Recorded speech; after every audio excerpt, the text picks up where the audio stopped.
Bagalkot is witnessing a major political movement as the by-election battle intensifies. After several withdrawals and scrutiny of nominations, the contest is now set with 9 candidates in the race. The by-election was triggered after the passing of former Minister H.Y. Meti, which created a significant political gap in the constituency. His death has not only led to this election but also stirred strong reactions in the region. Initially, the response to the election was quite high. A total of 26 nominations were filed by 16 individuals.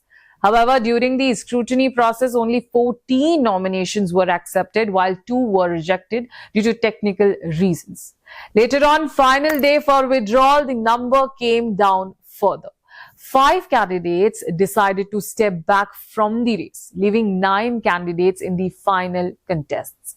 One of the key developments in this election is how major parties manage internal conflicts.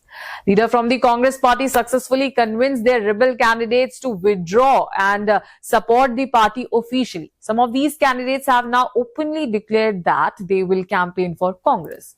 Earlier, a few candidates had entered the race as independents after differences within the party.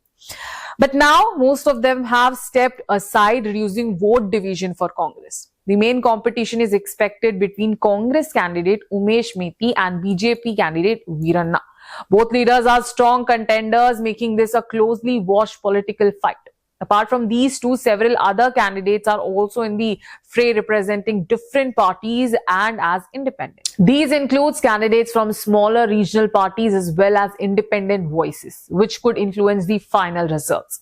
With multiple candidates shifting loyalties and strong party competition, the Bagalkot by-election is shaping up to be an intense and interesting political contest.